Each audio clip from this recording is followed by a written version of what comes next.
Merry Christmas, Julie Usher, Recipes for a Sweet Life. We are gearing up for the holiday season, and I have a great non-edible crafting project for you. As much as I love to bake and make 3D cookies and all of that, I do like to just craft very simple projects from time to time as well. This particular project is in my book Cookie Swap, which originally came out in 2009, and it's now in Hallmark stores in a reincarnation this season until January. So check it on out there. It's basically what I call an ornament identifier. You know, if you go to a cookie swap or a holiday party and you see all these cookies commingled on a plate or all these things on the table, oftentimes people will just write the name of it out on a slip of paper and stick it next to the item, and it just doesn't look that elegant. So this is a way to identify the cookies or whatever it is you happen to be serving in a little more festive way with a touch of elegance. I also think they make great place cards. So basically what you need for this project is a clear glass ornament that I got at the craft store, cheap ornament, a slip of paper with a printout of whatever it is you're trying to identify. So in this case, I have the ornament stuck on cookie platters to identify the type of cookie. So I've got cookie names on each of my slips of paper. Alternatively, if these were going to be name tags, you would just print somebody's name on that in a pretty font. Stuff to fill it with, festive things. I love to use nonpareils, little sugar beads. I often use them in my decorating, but they also make great filler and they look a lot like snow. Of course, real elements are pretty. I have a ton of boxwood in my yard and it stays fresh and looking vibrant, cut and even out of water. So we're gonna put a little bit of that in. And then maybe a touch of glitter, red or gold. Little pieces of vintage style tinsel, little doodads from the craft store. Even gold sugar dragées can be really pretty inside. So again, you shouldn't be limited by the things I have here. These are just possibilities, but get creative and festive, color coordinate with your party theme, do whatever you like. If I am gonna have something small and sand-like, like the nonpareils in there, I don't just dump them in like this because that creates a catastrophe. So I go back to my decorating tools. Got my parchment cone here and I filled it with nonpareils and I'm going to use it as a funnel.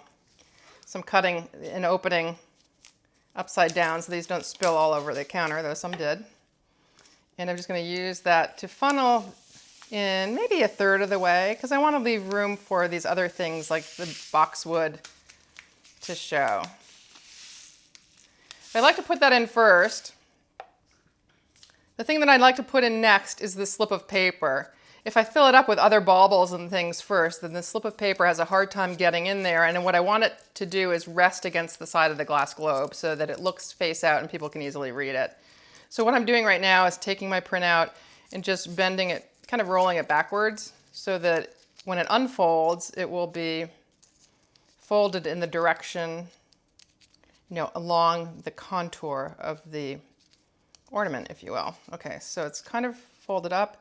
I'm going to see if I can jam it in there. It may not be folded enough to get in there. I don't want to overfold it because sometimes it's hard to then unfurl once it's in there. Okay, so I've got it in there. And I'm using my trussing needle, again, another decorating tool, to kind of unfurl it a little bit and get it pushed out to the side of the ornament. You can see this reads chocolate nut wafers. It's going to identify one of my favorite cookies that we ate as a kid at Cookie Swaps. And then I think I want to put in my little tinsel pieces next. Generally, I work kind of smallest to biggest element. A little tinsel for glitter, maybe a couple pieces of that. Cutting them down a little bit. These can be kind of irregular and loose. That's what's kind of nice about them. And I'm going to stick in some boxwood now. Just need to trim this down so that it clears the height of the ornament. Maybe a couple pieces, one a little shorter.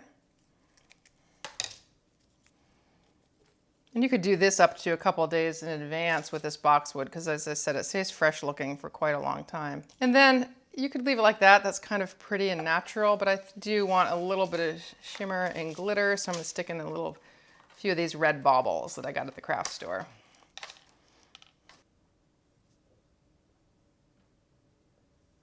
I've got the stem sticking forward. I'm going to tuck that down. There you have it. And then I just put the lid back on.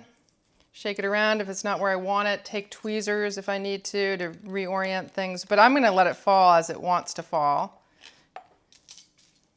Because by the time I move it over to my table next to the cookies, it's probably going to take on a new position anyway. Then just put the lid back on. And there you have it, a nice little ornament identifier When I'm using these as place cards, I often nestle them in a napkin on top of the plate. The other thing I like to do, here's an example of it. I've got a number of these vintage teacup stands. The teacup hangs on the top, typically, and the saucer on the bottom. You can hang the ornament off one of those and put those plate side as well. It's just a little more playful that way. So that's it for our ornament identifier project. If you want more details on it, check it out in my book at Hallmark or Cookie Swap online on Amazon. Till next video, live sweetly.